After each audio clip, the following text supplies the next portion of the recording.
Hello नमस्कार दोस्तों। आपके अपने यूट्यूब चैनल डी के एजुकेशन अड्डा में आप सभी लोगों का बहुत बहुत स्वागत और अभिनंदन करता हूं। आओ हम लोग बात करते हैं फिर एक बार सीटेट के लिए लेके आए हैं सिलेबस, जिसमें बाल विकास और शिक्षा शास्त्र के कुछ महत्वपूर्ण टॉपिक हैं, जैसे कि बच्चे का विकास यानी अभिवृद्धि से लेकर किशोरावस्था तक के सभी विकास और उसकी बुद्धि के बारे में चुनिंदा प्रश्न लिए गए हैं। आओ देखते हैं पॉइंट टू पॉइंट वाइज। पहला पॉइंट है अभिवृद्धि यानी ग्रोथ। बच्चे की ग्रोथ किस प्रकार से होती है। पहला पॉइंट है अभिवृद्धि में मनुष्य के शरीर के आकार, भार, कार्य क्षमता में वृद्धि होती है। जो है पहला जो है अभिवृद्धि में मनुष्य के शरीर का आकार बढ़ता है, भार, कार्य क्षमता में भी वृद्धि होती है।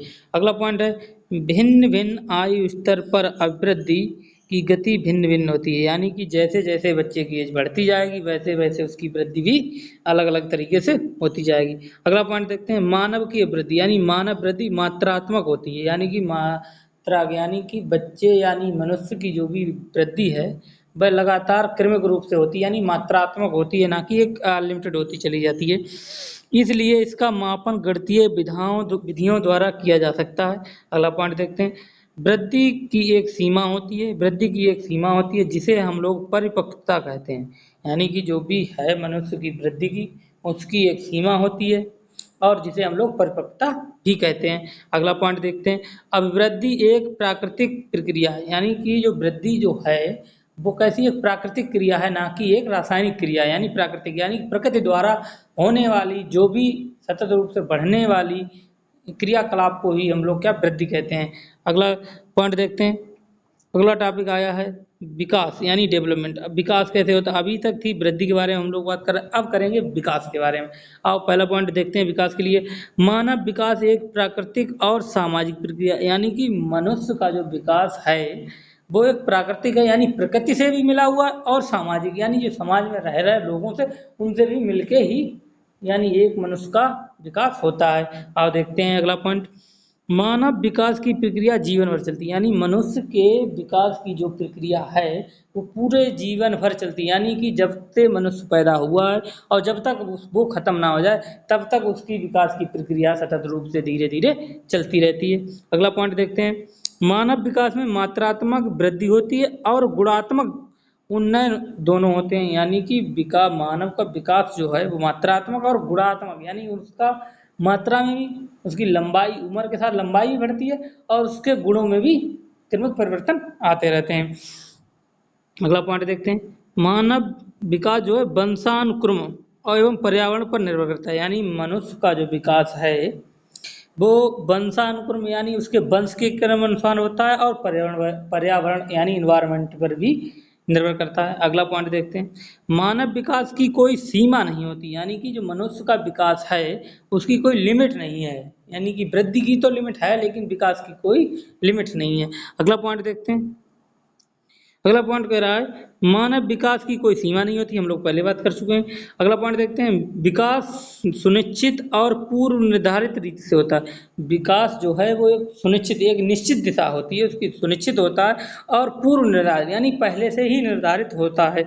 ऐसा क्या होता है विकास होता है, यानी विकास को बहुआयामी और बहुमुखी होता है, यानी विकास जो होता है वो बहुत आयामों के द्वारा होता है और बहुत मुख यानी बहुत ज़्यादा भाषाओं के माध्यम से भी होता है। अगला पॉइंट देखते हैं यानी कि वृद्धि एवं विकास को प्रभावित करने वाले कारक, यानी कि factor affecting growth and development, यानी कि जो वृद्धि है और विकास है उसे प्रभावित करने में कौन कौन से कारक उपयुक्त होते हैं आप वो देखते हैं। पहला पॉइंट है वंशानुक्रम यानी हार्डिटी, यानी कि वंश के अनुसार। अगला है वातावरण यानी इन्वायरमेंट कैसा होना चाहिए। अगला पॉइंट है लिंग सेक्स, यानी कि लिंग सेक्स का मतलब वो नहीं, यहाँ पे जेंडर वाइज है, यानी लिंग का मतलब है जेंडर वाइज है। अगला पॉइंट है रोग यानी डिजीज, यानी कि रोगों के बारे में। अगली बात अगला पॉइंट है बुद्धि यानी इंटेलिजेंस, आप इंटेलिजेंस कितना आपका बुद्धि कितनी है। अगला पॉइंट देखते हैं, अगला पॉइंट है अंतःस्रावी ग्रंथियां, यानी कि इंडोक्रीन ग्लैंड्स जो होती हैं, यानी कि शरीर मनुष्य के शरीर में जो भी अंतःस्रावी ग्रंथियां हैं उनके लिए। अगला पॉइंट है बाल विकास के सिद्धांत, यानी कि principle of the child development, यानी बच्चों का विकास के ऊपर एक सिद्धांत है, यानी कि सिद्धांत दिए गए हैं बच्चे का विकास कैसे कैसे होता है, क्या क्या कारक होते हैं, क्या क्या भिन्न गुण होते हैं या फिर उन पर अवगुण होते हैं, क्या उन कौन सी भिन्नताएं होती हैं। आओ हम लोग देखते हैं। निरंतरता विकास का सिद्धांत, यानी पहला जो सिद्धांत है निरंतरता का, यानी कि विकास कभी ना रुकने वाली प्रक्रिया है, ये जीवन भर चलती है। यानी निरंतरता का ही मतलब होता है कंटिन्यूजली, यानी कि लगातार सतत रूप से चलने वाला, यानी सतत रूप से विकास जो ऐसी प्रक्रिया है जो कभी ना रुकने वाली प्रक्रिया है और जिंदगी जीवन भर जीवन पर्यंत चलने वाली प्रक्रिया। अगला पॉइंट देखते हैं एकीकरण का सिद्धांत, यानी एकीकरण। इस सिद्धांत के अनुसार बालक पहले संपूर्ण शरीर को चलाना सीखता है, यानी बच्चा जब पैदा होता है उसके बाद क्या करता है, वो धीरे धीरे पूरे शरीर को चलाना प्रारंभ करता है। उसके बाद वह शरीर के अंगों को चलाना सीखता है। सबसे पहले वो शरीर को पूरे चलाता है, फिर कुछ अंगों को चलाता है, उसके बाद शरीर के भागों को एकीकरण करता है, फिर वो क्या करता है शरीर के भागों का एकीकरण करता है, एक साथ चलाता है। अगला पॉइंट कहते हैं जैसे बालक पहले पूरे हाथ और फिर उंगलियां, पहले तो पूरे हाथ उठाता है और फिर उंगलियां और फिर हाथ एवं उंगलियां एक साथ चलाना सीखता है।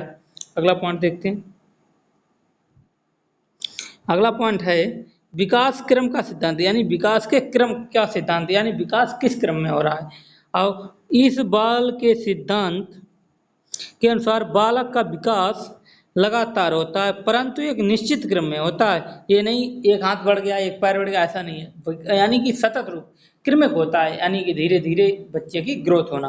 अगला पॉइंट देखते हैं निश्चित क्रम में अर्थ है कि बालक का विकास पहले गर्भावस्था में, फिर शैशवावस्था में, फिर बाल्यावस्था में और फिर जाके किशोरावस्था में विकास होता है। अगला पॉइंट देखते हैं समान प्रतिमान का सिद्धांत, यानी समान प्रतिमान का सिद्धांत है। इस सिद्धांत के अनुसार व्यक्ति का विकास किसी विशेष जाति के आधार पर होता है, जैसे व्यक्ति या पशुओं विकास अपनी अपनी कुछ विशेषताओं के अनुसार करते हैं, जैसे कि मनुष्य अपने हिसाब से विकास करता है, पशु अपने हिसाब से विकास करते हैं। अगला पॉइंट देखते हैं विकास की दिशा का सिद्धांत, यानी कि अब विकास किस दिशा में हो रहा है, यानी कि पॉजिटिव डायरेक्शन में हो रहा है या निगेटिव डायरेक्शन में हो रहा है, वो ही हम लोग बात करते हैं दिशा के हिसाब से। इस सिद्धांत के अनुसार विकास सिर से पैर की ओर होता है, यानी कि विकास का जो सिद्धांत है मनुष्यों में वो सिर से पैर की तरफ है, ना कि पैर से सिर की तरफ है, यानी सिरोपादमुखी है। अगला पॉइंट देखते हैं सामान्य से विशिष्ट क्रियाओं का सिद्धांत। अगला पॉइंट है सामान्य से विशिष्ट क्रियाओं का सिद्धांत। अगला पॉइंट देखते हैं अब क्या विकास के आयाम, यानी डोमेन है, यानी विकास किस किस आयामों द्वारा होता है वो देखते हैं।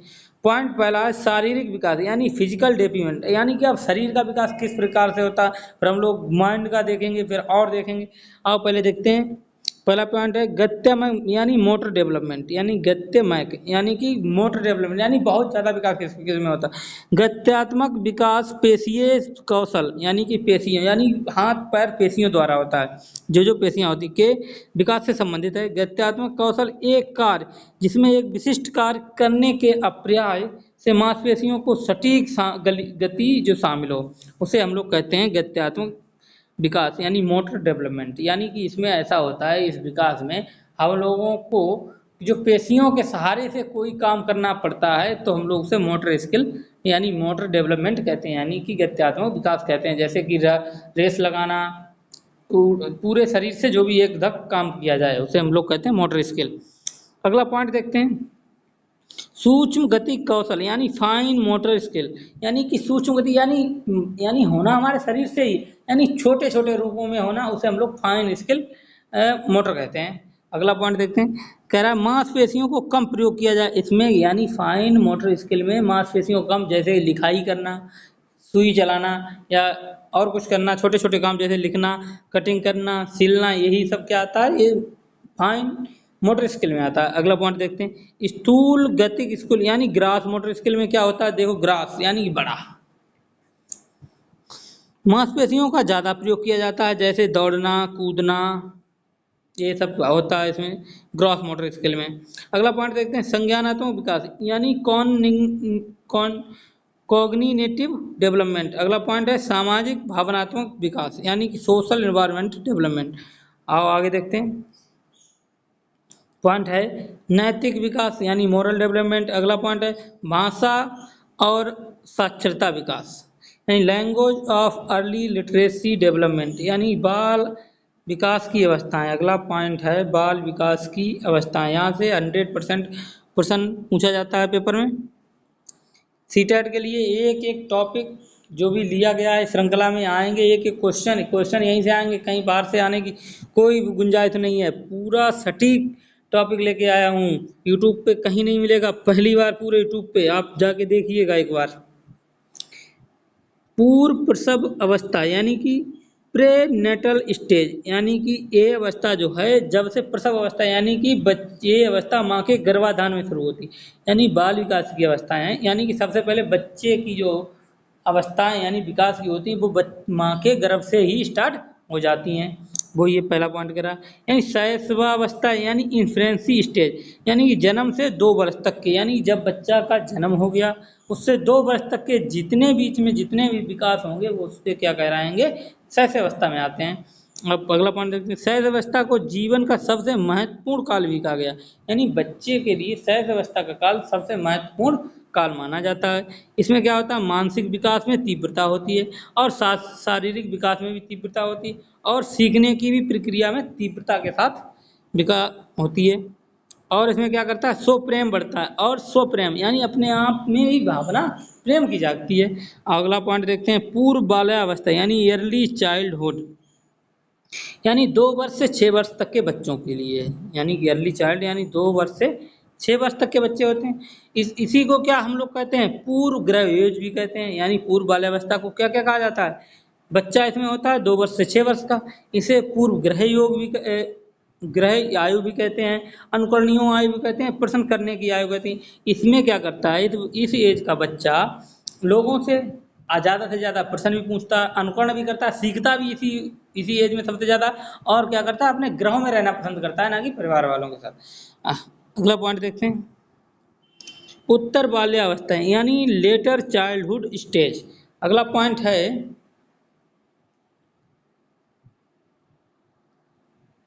6 से 12 वर्ष तक के बच्चे। अगला है सामाजिक प्रवृत्ति होती है इसमें तार्किक चिंतन की अवस्था हो जाती है यानी कि बच्चे की तार्किक चिंतन की अवस्था जो है वो बढ़ जाती है। इसमें खेलने की भी अवस्था होती है, यही बच्चा खेलने की भी उम्र होती है। इसमें गंदी अवस्था इसको गंदी अवस्था भी के नाम से भी जाना, इसे टोली या समूह की भी अवस्था कहते हैं। इस उम्र में बच्चा जो क्या करता है वो एक अपना ग्रुप बना लेता है यानी ग्रुप में भी ग्रुप के नाम से जाना जाता है, टोली के नाम से या समूह के नाम से जाता है। ये जीवन का अनोखा काल होता है यानी कि पूरे मनुष्य लाइफ में यही एक ऐसा काल है जो सबसे ज्यादा अनोखा है। अगला पॉइंट देखते हैं गत्यात्मक विकास तीव्रता। इस गति में जो होता है गत्यात्मक यानी मोटर स्किल इसमें ज्यादा डेवलप होते हैं यानी पेशियां ज्यादा होती हैं।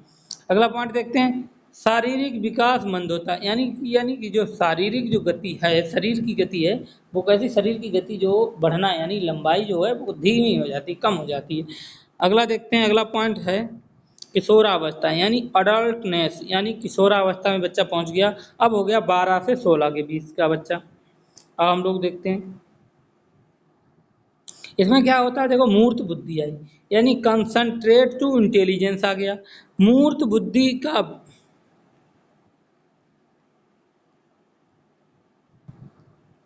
मूर्त बुद्धि से प्राय जो चीजें हमारे सामने होती हैं, मूर्त का मतलब प्रत्यक्ष यानी मूर्त का जो मतलब है वो प्रत्यक्ष यानी हम लोग डायरेक्टली देख सकते हैं उन चीज़ों को, जिन चीज़ों को देखकर हमें कार्य करते हैं जैसे उदाहरण कारीगरी है, इंजीनियरिंग है, मैकेनिकल है आदि आते हैं जो कैसे मूर्त बुद्धि के अंदर है। अमूर्त में होते हैं अब्स्ट्रैक्ट इंटेलिजेंस यानी अमूर्त बुद्धि, वो बुद्धि जो हमें दिखाई नहीं देती यानी हमारी दिखाई नहीं देती है लेकिन जो कार्य हमारे भावनाओं से और विचारों से संबंधित होता है। जैसे किताबी ज्ञान का होना हमें थोड़ी नहीं पता, उदाहरण के लिए चित्रकार है, कवि हैं। अगला पॉइंट देखते हैं सामाजिक बुद्धि यानी सोशल इंटेलिजेंस यानी कि जो समाज सेवी होते हैं, समाज के लिए कार्य करते हैं, समाज सामाजिक बुद्धि के अंतर्गत आते हैं। उदाहरण नेता, व्यवसायी आदि कैसे हैं सामाजिक बुद्धि वाले लोग हैं। अगला पॉइंट देखते हैं। 1916 में टर्मन के द्वारा बुद्धि लब्धि का संशोधित रूप दिया गया, जिसका सूत्र है यानी कि बुद्धि आईक्यू लेवल, यानी बुद्धि लब्धि को हम आईक्यू लेवल भी कहते हैं। जैसे इसमें क्या होता है, इसका फार्मूला है मानसिक आय, आपकी जो मानसिक आय यानी तुम्हारे मानसिक आय जो है और तुम्हारी वास्तविक आय। तुमने काम वैसे सोचा 75 साल वाले उम्र की, करीब यानी रियल उम्र तुम्हारी 25 वर्ष है, तुम बातें कर रहे हो 50 वर्ष लोगों की, इस हिसाब से तो मानसिक आय तुम्हारी हो जाएगी 50 वर्ष और वास्तविक आय हो जाएगी तुम्हारी 25 वर्ष। उसको मल्टीप्लाई कर देंगे 100 से तो हमारा आ जाएगा आईक्यू लेवल, जो भी होगा वो। अगला पॉइंट देखते हैं। बुद्धि लब्धि एवं बुद्धि का वर्गीकरण, यानी बुद्धि लब्धि यानी आईक्यू लेवल और बुद्धि का वर्गीकरण किया जाएगा। आओ देखते हैं किस प्रकार से बुद्धि का वर्गीकरण करते हैं हम लोग। यानी कि देखो विस्तृत स्थितियों में, यानी पहले दी है बुद्धि लब्धि दी है, थोड़ा बड़ा कर लें, जूम कर लें जिससे आप लोगों को क्लियर दिखाई दे।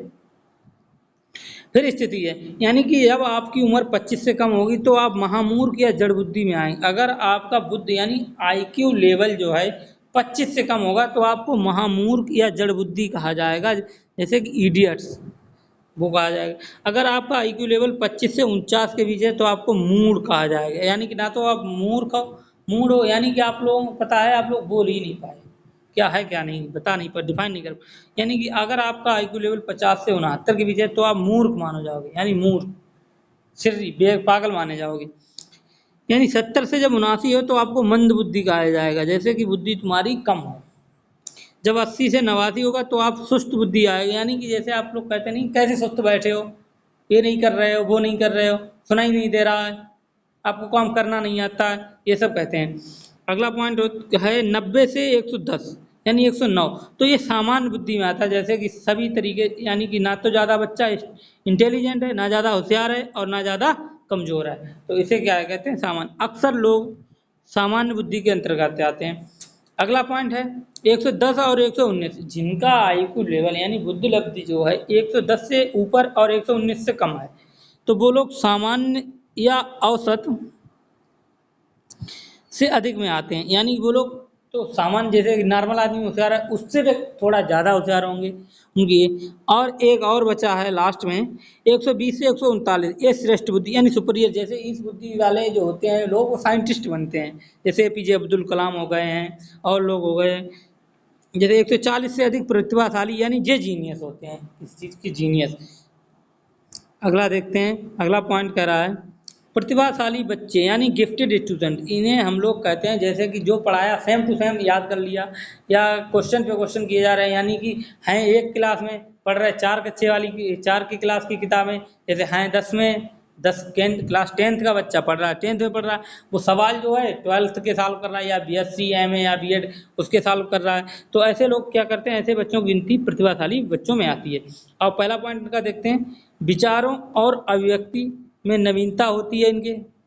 अगला पॉइंट होता है विचारशील होते हैं, प्रश्न पूछकर जिज्ञासा का संकेत मिलता है, यानी ये ऐसे ऐसे प्रश्न पूछेंगे जिससे आपको पता चलेगा ये बच्चा कैसा है, यानी जिज्ञासा का संकेत देते हैं लोग। अगला है अधिगम प्राचीन बालक की अपेक्षा अनुरूप होता है, इनका जो प्राचीन अधिगम है यानी पहले का जो भी ज्ञान है वो अपेक्षाकृत अनुरूप यानी अलग होता है। जैसे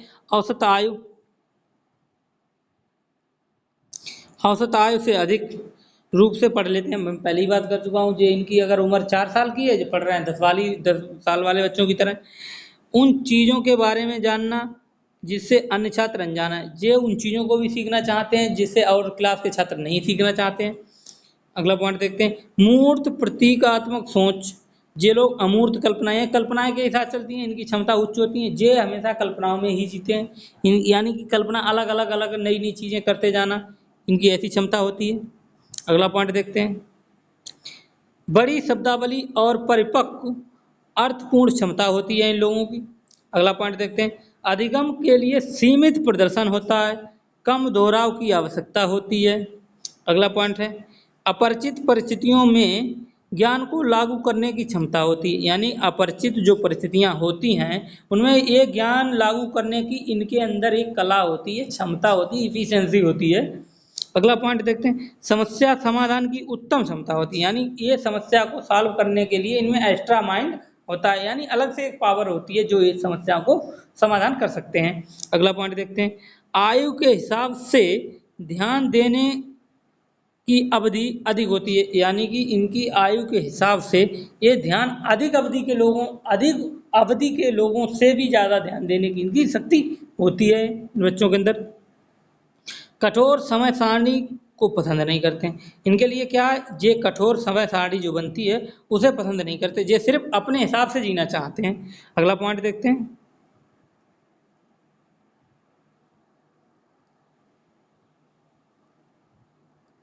अगला पॉइंट है, विस्तृत सूचना से झुंझलाहट आती है, ये एक क्षेत्र में गहन रुचि रखते हैं, ये सहज विधियों की रुचि होती है, ये अक्षमता में उच्च होते हैं। अगला पॉइंट देखते हैं, आओ आगे कुछ परिभाषाएं दी गई हैं। पहली परिभाषाएं क्या हैं, देखो परिभाषाएं हैं, पहले नंबर पे है टर्मन। टर्मन ने क्या कहा, यानी अमूर्त विचारों की योग्यता क्या है, बुद्धि, यानी टर्मन के अनुसार जो टर्मन की परिभाषाएं हैं बुद्धि को लेके वो क्या है, अमूर्त विचारों की योग्यता को हो बुद्धि, उन्होंने बता दिया। अब वुडवर्थ है, वुडवर्थ ने क्या कहा, चीजों को पहचानने की योग्यता बुद्धि कहलाती है। जैसे किसी चीज को हमने कहा ये पेन है तो इसे पेन बता दिया, ये कॉपी है तो कॉपी बता दिया, और चार्जर है तो चार्जर कह दिया, टेक्स्ट बुक है तो टेक्स्ट बुक कह दी, अगर कोई कपड़े दिख गए तो कपड़े बता दिए, अगर मूर्ति दिख गई तो मूर्ति, अगर मंदिर दिख गया तो मंदिर बता दिए, पंखा दिख गया तो पंखा बता दिया। ऐसे क्या होता है, ये योग्यता उसकी बुद्धि कहलाती है। ये किसने कहा, बुद्धवर्थ ने कहा। अथवा बुद्धि कार्य करने की एक विधि है, यानी बुद्धि जो है एक कार्य करने की विधि भी माना है। अब बेसलर के अनुसार हम लोग देखते हैं, बेसलर ने कहा बुद्धि एक समुच्चय या सार्वजनिक क्षमता है जिसके सहारे व्यक्ति उद्देश्यपूर्ण क्रिया करता है, विवेकशील चिंतन करता है और वातावरण के साथ प्रभावी ढंग से समायोजन बनाता है। ये बेसलर ने बताया। अब भैया आए बर्ट अगली बार, बर्ट ने देखो क्या बताया, बर्ट आए, उन्होंने कहा बुद्धि नई परिस्थितियों का समायोजन करने में जन्मजात क्षमता है। यानी कि बर्ट जो आए, बर्ट ने अपनी थ्योरी दी, उन्होंने कहा कि बुद्धि एक नई परिस्थिति यानी एक नई स्थिति पैदा करने या समायोजन उसे बनाने की जन्मजात क्षमता होती है किसी की। अगले पॉइंट देखते हैं, फ्रीमैन के अनुसार बुद्धि सीखने की योग्यता, समायोजन की शक्ति, अमूर्त चिंतन की योग्यता है। और बोरिंग के अनुसार, अब भैया बोरिंग मनोवैज्ञानिक, उन्होंने क्या कहा, बुद्धि वही होती है जो परीक्षण को मापती है, यानी बुद्धि वही है जो किसी चीज को नापती है, किसी चीज का आकलन करती है, यानी मूल्यांकन करती है, वही एक बुद्धि है। अब क्या है, बंकिंगम के अनुसार एक वैज्ञानिक हुए, मनोवैज्ञानिक हुए तो बंकिंगम हुए, उन्होंने कुछ कहा बुद्धि सीखने की योग्यता होती है, वो भी आए जो आया उन्होंने कुछ ना कुछ बुद्धि के लिए कहा, तो सबसे ज्यादा सुपीरियर पावर क्या होती है, बुद्धि। अगला पॉइंट देखते हैं, अब क्या कह रहे हैं गाल्टन, अब भैया आए अगले मनोवैज्ञानिक गाल्टन, तो गाल्टन ने भी कुछ कहा बुद्धि पहचानने व सीखने की शक्ति है, ये भी बात सही है। जो आया उन्होंने कुछ एक नई बात बताई, यानी बुद्धि के बारे में, तो सर्वे सर्वा इंपॉर्टेंट कौन है, बुद्धि। तो अब बुद्धि के कुछ सिद्धांत दिए हैं, अगला पॉइंट क्या है, बुद्धि के कुछ सिद्धांत हैं। आओ हम लोग देखते हैं क्या क्या सिद्धांत है। बुद्धि का पहला सिद्धांत है बुद्धि एक तत्व सिद्धांत है, बुद्धि जो है एक तत्व का सिद्धांत है, एक ही चीज का बना हुआ है वो सिद्धांत है। आओ देखते हैं, बुद्धि एक तत्व का सिद्धांत को विनय ने दिया है, यानी एक मनोवैज्ञानिक विनय हुए, उन्होंने कहा बुद्धि एक तत्व का सिद्धांत है जिसके अनुसार व्यक्ति की विभिन्न मानसिक योग्यताएं एक इकाई के रूप में काम करती हैं। अरे भैया ये बताओ, बुद्धि का एक तत्व सिद्धांत है, वो विनय ने दिया था। अब वो कह रहे हैं व्यक्ति की विभिन्न मानसिक, यानी कि मनुष्य के जो भी विभिन्न क्रियाकलाप चलते हैं उनकी योग्यताओं को रखने के लिए एक इकाई के रूप में है बुद्धि। अच्छा ठीक बात, चलो अगले देखते हैं, बुद्धि द्वितत्व सिद्धांत। अब बुद्धि का द्वितत्व सिद्धांत आया, अब वो लेके आए हैं स्पीयरमैन के अनुसार आया, तो यानी बुद्धि के द्वितत्व सिद्धांत को स्पीयरमैन ने दिया है। अब उन्होंने कहा मनोवैज्ञानिक स्पीयरमैन ने बताया कि बुद्धि दो तत्वों से मिलकर बनी होती है, यानी कि सामान्य तत्व और विशिष्ट तत्व। उन्होंने कहा बुद्धि भैया एक तत्व से नहीं बल्कि दो तत्वों से मिलकर बनी है, एक तो सामान्य तत्व है, एक है विशिष्ट तत्व। अब जी फैक्टर उन्होंने बताया, जी फैक्टर। एक है एस फैक्टर, यानी एक तो जी फैक्टर का मतलब है जन्मजात, यानी बच्चे को जो जन्म से विरासत में मिली बुद्धि वो है। एक दूसरों से अर्जित, जैसे कि समाज में रह के जो भी भाषाओं को सीखना, यहाँ एक ये बुद्धि सामाजिक बुद्धि हो गई, एक जन्मजात यानी पारिवारिक बुद्धि जन्म से हमें मिली है वो बुद्धि हो गई। अगला पॉइंट देखते हैं। अगला पॉइंट कह रहा है बहुबुद्धि सिद्धांत। बहुबुद्धि के सिद्धांत में पहली बार हार्वर्ड गार्डन ने अपनी पुस्तक 1983 में फेम्स ऑफ माइंड प्रस्तावित किया। उन्होंने बुद्धि के कई अलग अलग प्रकार की बौद्धिक दक्षताओं की रूपरेखा को तैयार किया। बहुबुद्धि के अंतर्गत निम्नलिखित बुद्धि आती हैं, आओ देखते हैं कौन कौन सी। अब पहली बात है, उन्होंने पहला पॉइंट दिया है भाषाई बुद्धि, यानी भाषा के आधार पर जो भी हम लोग बुद्धि है वो देखते हैं माइंड, यानी कि लिंग्विस्टिक इंटेलिजेंस, यानी कि शब्दों और भाषा का ज्ञान होता है। जैसे उदाहरण कवि बनते हैं, पत्रकार बनते हैं, वकील इसी में आते हैं। यानी भाषाई बुद्धि जो है वो किन के अंदर होती है, जैसे कवि होते हैं, पत्रकार होते हैं और वकील बनते हैं ये। संगीतिक बुद्धि क्या होती है, यानी म्यूजिकल इंटेलिजेंस होता है, दूसरा पैटर्न बताया। इसमें लय और धुनियों को सोचने और अच्छे होते हैं, जैसे गायक, यानी संगीतक बुद्धि उनके पास होती है जो गायक बनते हैं। तार्किक बुद्धि यानी गणित, तार्किक गणितीय, यानी कि लॉजिकल मैथमेटिकल जिनकी बुद्धि होती है, तर्क करने, पैटर्न को पहचानने और तार्किक रूप से समस्याओं का विश्लेषण करने में जो लोग अच्छे होते हैं, जैसे उदाहरण के तौर पर मुनीम, बैंकर और वैज्ञानिक आदि, ये तार्किक बुद्धि वाले होते हैं। अगला पॉइंट देखते हैं स्थानिक बुद्धि, यानी कि स्पाइटल इंटेलिजेंस, यानी स्थानिक बुद्धि। अब देखते हैं स्थानिक बुद्धि क्या होती है। ये व्यक्ति अक्सर दिशाओं के साथ साथ नक्शे, चार्ट, वीडियो और चित्रों को देखने में अमूर्त तथ्यों के आधार पर मानसिक छवि बनाने में अच्छे होते हैं। उदाहरण के लिए चित्रकार, मूर्तिकार, आर्किटेक्चर इत्यादि। अगला पॉइंट देखते हैं। अगला पॉइंट है शारीरिक गतिक बुद्धि, यानी कि बॉडली कनेस्टिक बुद्धि, यानी गतिक बुद्धि। इनको शरीर की गति, क्रिया करने और शारीरिक नियंत्रण में अच्छा कहा जाता है। उदाहरण के लिए डांसर हैं, अभिनेता हैं, अभिनेत्री हैं, खिलाड़ी हैं आदि, यही लोग आते हैं। अगला पॉइंट देखते हैं प्रकृतिवादी बुद्धि, यानी कि जो नेचुरलिस्टिक होती है उसे हम लोग कहते हैं प्रकृतिवादी बुद्धि। इस बुद्धि के लोग प्रकृति के नजदीक हैं, अर्थात प्रकृति से जुड़े होते हैं, जैसे कि किसान। प्रकृतिवादी बुद्धि किसके पास होती है, सिर्फ सिर्फ किसानों के पास। अगला पॉइंट देखते हैं। अगला पॉइंट कह रहा है प्रकृतिवादी बुद्धि, इस बुद्धि के लोग प्रकृति के नजदीक होते हैं, अर्थात प्रकृति से जुड़े रहते हैं। उदाहरण के तौर पर किसान हो गया। अब अंतः वैदिक बुद्धि, यानी इंटरपर्सनल होता है। ये दूसरे लोगों के साथ समझने और बातचीत करने में अच्छे होते हैं, जैसे उदाहरण के तौर पे नेता, सामाजिक कार्यकर्ता इत्यादि, यानी ये इनकी अंतर्वैयक्तिक बुद्धि होती है। अब अंतरावैयक्तिक बुद्धि किसकी होती है, इंट्रापर्सनल बुद्धि। ये अपनी भावनात्मक स्थिति, भावनाओं और प्रेरणाओं से अवगत कराने में अच्छे होते हैं। इनकी कैसी बुद्धि होती है, अंतरात्मिक बुद्धि। यानी बुद्धि समूह तत्व सिद्धांत क्या है, बुद्धि के समूह तत्व सिद्धांत को मनोवैज्ञानिक थर्स्टन ने दिया था। अगला पॉइंट देखते हैं। बुद्धि को प्रतिदर्श का सिद्धांत भी कहा गया है, बुद्धि का क्रमिक महत्व सिद्धांत भी है, बुद्धि का त्रिआयाम सिद्धांत है। अब देखते हैं बुद्धि का त्रिआयाम सिद्धांत क्या है। यानी बुद्धि का त्रिआयाम सिद्धांत सन 1967 में गिलफोर्ड ने दिया। गिलफोर्ड इस बुद्धि को त्रिआयाम सिद्धांत यानी त्रिविमीय सिद्धांत या बुद्धि संरचना सिद्धांत भी कहते हैं। गिलफोर्ड ने कारकों को या तत्वों को 3 विभागों में बांटा है। अब संक्रियाएं ऑपरेशन में पहले सीखना एक सार्वभौमिक यूनिवर्सल है, अधिगम व्यक्तिगत या सामाजिक दोनों है, अधिगम विकास है, अधिगम विवेकपूर्ण सृजनशील है, अधिगम में व्यक्ति संपूर्ण रूप से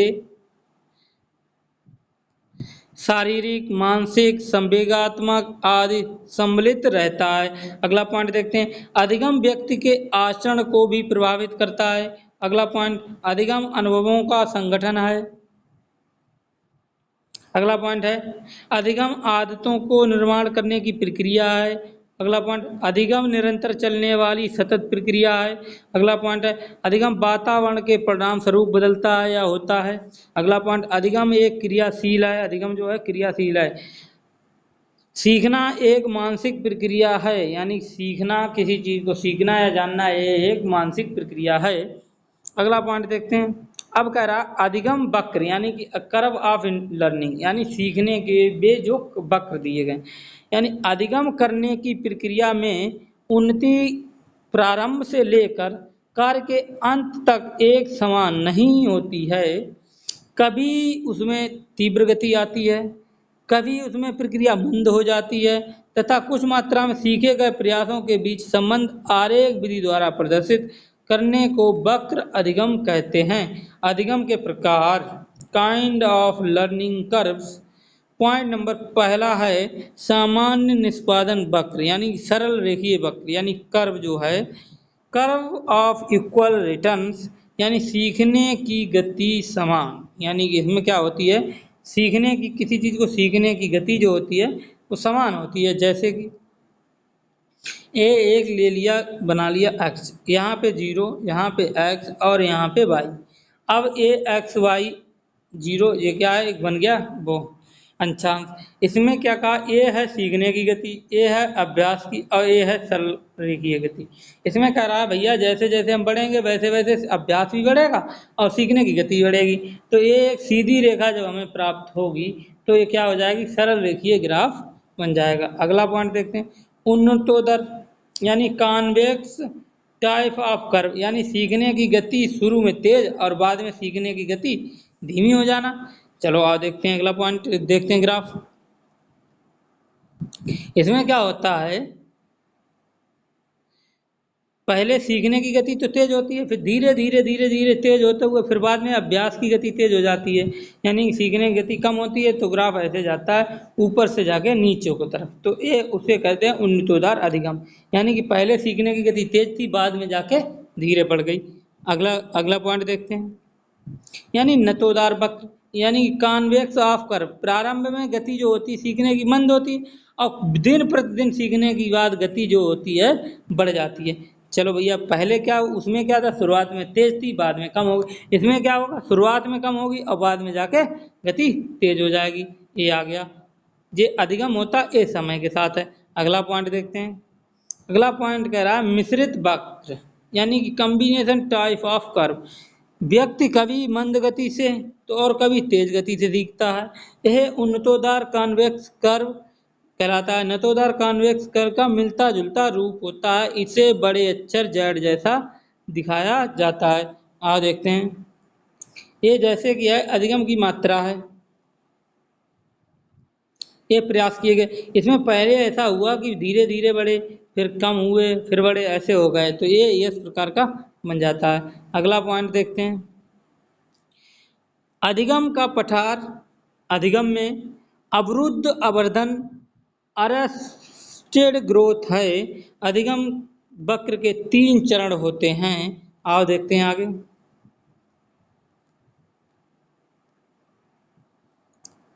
शिक्षण है, प्रतिपुष्टि है, पुनः शिक्षण है, पुनः प्रतिपुष्टि है। आओ आगे देखते हैं, ये कह रहा है एक कोई पाठ योजना है, 6 मिनट तक शिक्षण होगा, 6 मिनट तक प्रतिपुष्टि होगी, फिर पुनः पाठ योजना आएगी, फिर पुनः 6 मिनट शिक्षण होगा, फिर पुनः प्रतिपुष्टि होगी, तब जाके पाठ योजना बनेगी। ये टोटल कितने मिनट की, 36 मिनट की पाठ योजना होती है। चलो आओ अगला पॉइंट देखते हैं, अब कह रहा है अधिगम स्थानांतरण होता है। यह एक कार्य सीखने के प्रभाव को दूसरे के सीखने के संदर्भ पर कार्य करता है। अर्थात अधिगम के संदर्भ में स्थानांतरण अर्थ होता है कि किसी क्षेत्र में सीखे हुए ज्ञान एवं कौशल का किसी दूसरे क्षेत्र ज्ञान अथवा कौशल सीखने में प्रयोग लाया जाता है, इसे अधिगम स्थानांतरण कहते हैं। अगला पॉइंट है अधिगम स्थानांतरण वक्र। ऑप्शन नंबर ए धनात्मक है। तब तक होता है जब तक संदर्भ में अधिगम से दूसरे अधिगम प्रदर्शन में सुधार होता है। उदाहरण के लिए साइकिल को चलाना सीखना बाद में स्कूटर को चलाने सीखने में मदद होना, स्कूटर को चलाने सीखने के बाद कार को चलाने सीखने में मदद करता है। अगला पॉइंट देखते हैं। अगला ऑप्शन है ऋणात्मक स्थानांतरण। नकारात्मक स्थानांतरण में पूर्व ज्ञान अनुभव अथवा प्रशिक्षण बातों को सीखने में व्यवधान उत्पन्न करता है। उदाहरण बाएं हाथ का वाहन दाहिने हाथ के वाहन के सीखने में बाधा उत्पन्न करता है। अगर भैया आप टेढ़े हाथ से काम कर रहे हो तो सीधे हाथ से करने में कठिनाई होगी। अगर आप सीधे हाथ से कर रहे हो तो टेढ़े हाथ से काम करने की कठिनाई। बस यही है ऋणात्मक स्थानांतरण। अगला पॉइंट देखते हैं शून्य स्थानांतरण क्या होता है देखते हैं। जब एक कार्य का प्रशिक्षण दूसरे कार्यों को सीखने में ना तो सहायता ही करता है और ना ही बाधा उत्पन्न करता है तो इस प्रकार के प्रशिक्षण को शून्य स्थानांतरण कहते हैं। उदाहरण के लिए किसी भी तरह के इतिहास के ज्ञान का अर्जन साइकिल सीखने में मदद नहीं करता है। जैसे आप किताब पढ़ रहे हो, अब साइकिल चलाने से क्या मतलब उसका, साइकिल शरीर से चलेगी, किताब तो दिमाग से पढ़ेंगे। अगला क्वेश्चन देखते हैं क्षैतिज स्थानांतरण। अब कह रहा है थे यानी दिशा का देखो क्या है। जब एक विषय में दिया गया ज्ञान दूसरे विषय को समझने में उपयोगी एवं सहायक सिद्ध होता है तो ये ज्ञान कैसा होता है, क्षैतिज। अभी लोग हम क्या कर रहे हैं, बाल विकास पर्यावरण शिक्षा शास्त्र पढ़ रहे हैं, उसके बाद पर्यावरण अध्ययन पढ़ेंगे, उसके बाद हिंदी पढ़ेंगे, उसके बाद मैथ पेडागोजी पढ़ेंगे, उसके बाद संस्कृत या इंग्लिश पढ़ेंगे। ऐसे ये क्या करेंगे, यानी एक ही रेखा में हम लोग कार्य कर रहे हैं, कर तो हम पढ़ने का ही तो कर रहे हैं भैया। तो ये क्या हो जाएगा, क्षैतिज स्थानांतरण हो जाएगा। अगला पॉइंट देखते हैं जैसे कि मोटरसाइकिल चलाने के दौरान स्कूटर चलाने का अनुभव, एक ही बात हो गई। अधिगम की अक्षमता होती है, कुछ उसमें कमियां भी होती हैं। अधिगम अक्षमता एक जो है विकार, एक रोग है भैया, जो समझने पढ़ने लिखने बर्तनी तर्क करने याद करने की क्षमता मस्तिष्क के काम काज को प्रभावित करता है। इसे हम लोग क्या कहते हैं, अधिगम की अक्षमता कहते हैं, उसकी क्षमता नहीं। जैसे कि पहला है विकार डिसलेक्सिया। डिसलेक्सिया में क्या होता है, ये बच्चों में पढ़ने में अक्षम होती है, यानी कि बच्चों को पढ़ने में दिक्कत होती है, उन्हें कौन से विकार होता है, डिसलेक्सिया कहते हैं। अगला डिस्ग्राफिया, इसमें क्या होता है बच्चा लिखने में भी गलतियां करता है, त्रुटियां करता है, तो इसे डिस्ग्राफिया के अंतर्गत। यानी डिसफेसिया होती है भाषण और भाषा विकार। अब जैसे कोई व्यक्ति भाषण दे रहा है उस पर छोटे वर्ड को मिस्टेक होना, उसे कहते हैं डिसफेसिया, यानी कि वो फेस को सही से रीडिंग नहीं कर पा रहा है। अगला पॉइंट है डिसकैलकुलिया, गणित में अक्षमता, यानी कि वो गणित की गणनाओं को सही से नहीं कर पा रहा है, यानी दिक्कतें उसमें महसूस कर रहा है, तो उसे कौन सा डिस्कैलकुलिया होता है। गणित अवधारणाओं को सीखने में कठिनाई होना। अगला पॉइंट है डिस्प्रैक्सिया होती है, ये पेशीय कौशल होता है, जैसे साथ में कठिनाई गौर मौखिक सीखने में अक्षमता।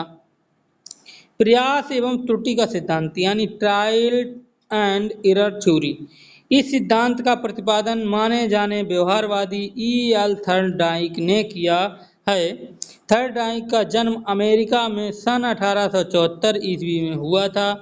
इन्होंने प्रयोग भूखी बिल्ली पर किया। इन्होंने क्या किया, इन्होंने अपना एक्सपेरिमेंट किया, किस पर, भूखी बिल्ली पर किया। अब थर्नडाइक के कुछ नियम दिए गए हैं। इन्होंने मुख्यतः अपने 3 नियम दिए हैं। ऑप्शन नंबर पहला नियम दिया है अभ्यास का नियम, अभ्यास करना चाहिए। अगला दिया है प्रभाव का नियम, प्रभाव कैसा होता है। अगला अब दिया है तत्परता का नियम। आओ आगे देखते हैं।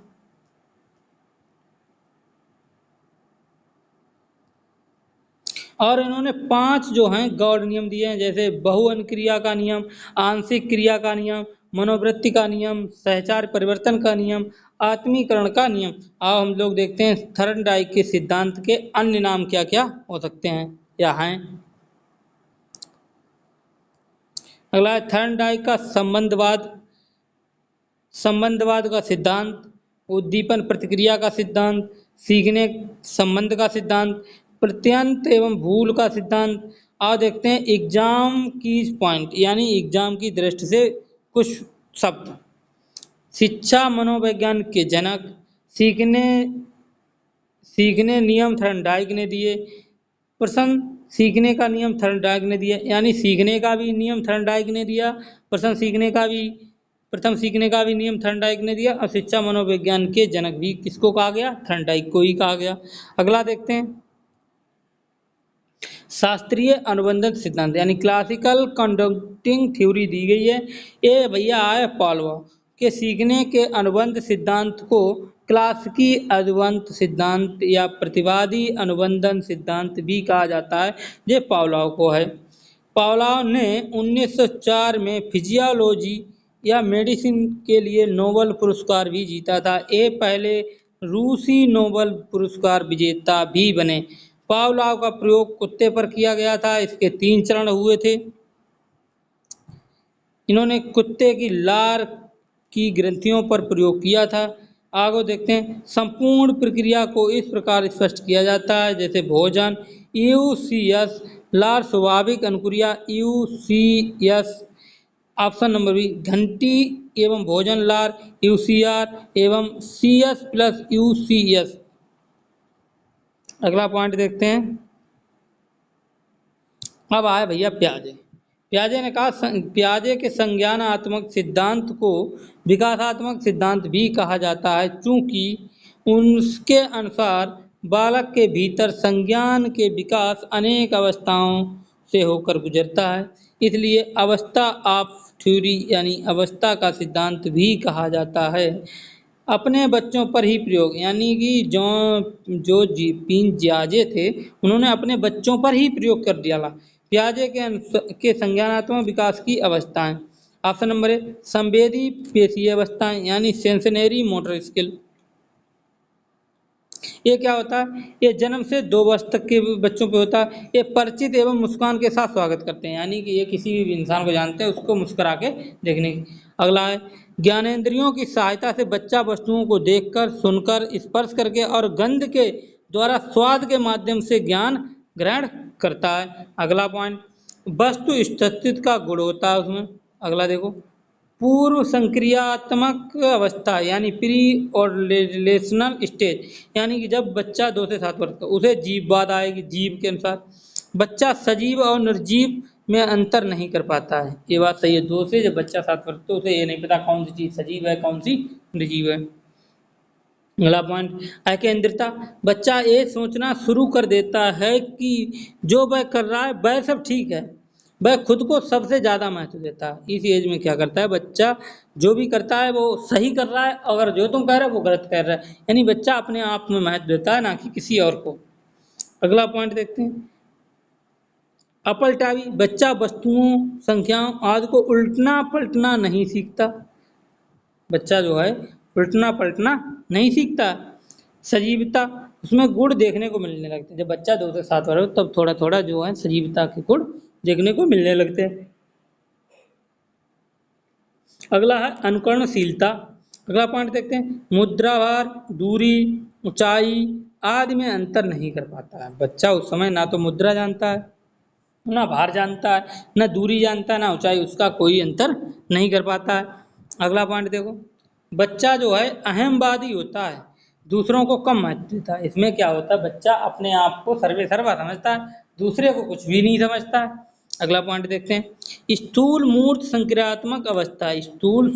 जो है मूर्त संक्रियात्मक अवस्था यानी कॉन्ट्रैक्ट ऑपरेशनल स्टेज, इसमें बच्चा अब पहुंच गया 7 से 11 वर्ष तक का। और देखते हैं आगे अब क्या करेगा बच्चा तार्किक चिंतन प्रारंभ कर देता है और परिपक्वता की कमी होती है। यानी बच्चा तार्किक तो चिंतन करने लगा, अपने बारे में सोचने तो लगा, समाज के बारे में सोचने लगा, लेकिन वो परिपक्व नहीं होता है, यानी परिपक्वता की उसकी कमी होती है, अभी नहीं होता है। अगला पॉइंट देखते हैं 2 वस्तुओं के बीच तुलना करना। यानी बच्चा अब क्या कर रहा है वस्तुओं में तुलना भी कर रहा है, अंतर भी कर रहा है और समानता और असमानता का भी गुण उसमें आ गया है और आ जाता है, वो सीखने लगता है। अगला देखते हैं तो मूर्त चिंतन की अवस्था में और पलटा भी हो जाता है, उत्कोणीय की अवस्था में आ जाता है, पलटा सलटी करने लगता है। अगला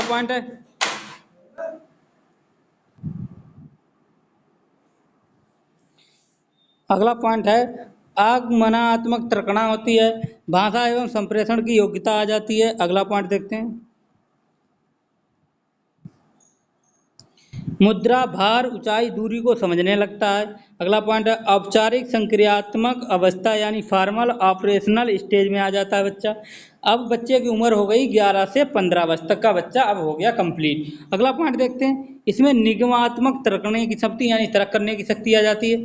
अगला पॉइंट है तार्किक चिंतन की अवस्था यानी तार्किक चिंतन भी करने लगता है। अगला पॉइंट है मूर्त चिंतन के साथ अमूर्त चिंतन भी आ जाता है, यानी पहले तो सक्रिय यानी देख की कल्पना करता था, अब वो बिना देखे भी कल्पना कर सकता है, कल्पना करने की शक्ति प्राप्त हो जाती है।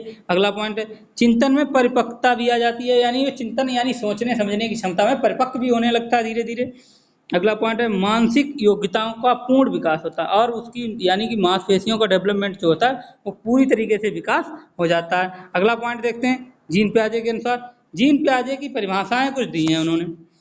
आओ देखते हैं, पियाजे की संज्ञानात्मक विकास मानव की बुद्धि एवं विकास से संबंधित होती है। अगला पॉइंट है सीखने का अर्थ ज्ञान निर्माण करना है, यानी कि पियाजे के अनुसार, जीन पियाजे के अनुसार जो सीखने का अर्थ है वो ज्ञान को निर्माण करना है, यानी कि ज्ञान को आगे बढ़ाना है। अगला पॉइंट देखते हैं, बच्चे सक्रिय ज्ञान निर्माण एवं नन्हे वैज्ञानिक माने जाते हैं। बच्चे जो हैं वो सक्रिय ज्ञान यानी कि जो अपना ज्ञान है उनका सतत होता है और वो उन्हें नए नए वैज्ञानिक भी माना जाता है जो संसार के बारे में अपने सिद्धांतों की रचना करते हैं। अगला पॉइंट देखते हैं, एग्जाम की दृष्टि से महत्वपूर्ण प्रश्न स्कीमा होता है, वातावरण द्वारा अर्जित संपूर्ण ज्ञान का संगठन को ही स्कीमा कहते हैं, यानी कि वातावरण द्वारा जो भी ज्ञान संपूर्ण ज्ञान आप लोग अर्जित करते हैं उसे हम लोग स्कीमा कहते हैं, वो भी साइंस की भाषा में। अब क्या स्कीमा शरीर द्वारा की जाने वाली गतिविधियों जो दिमाग से जुड़ी रहती है। अगला है पियाजे ने अपने सिद्धांत में निम्नलिखित पदों पर विशेष बल दिया है। ऑप्शन नंबर ए पर अनुकूलर यानी अडाप्टेशन पर दिया है। ऑप्शन अगला पॉइंट बी यानी 2 पर साम्य साधारण संतुलन पर दिया है। अगला दिया है संरक्षण पर दिया है। अगला संज्ञानात्मक संरक्षण पर दिया है। अगला स्कीमा पर दिया है। आओ आगे देखते हैं, नैतिक विकास का सिद्धांत यानी मोरल डेवलपमेंट थ्योरी, प्रतिपादक हैं इसके लॉरेंस कोहलबर्ग, निवासी अमेरिका के हैं मनोवैज्ञानिक। कोहलबर्ग द्वारा दी गई अवस्थाओं के स्तर। आओ आज के लिए इस श्रृंखला में इतना ही, मिलते हैं अगली श्रृंखला में, तब तक के लिए जय हिंद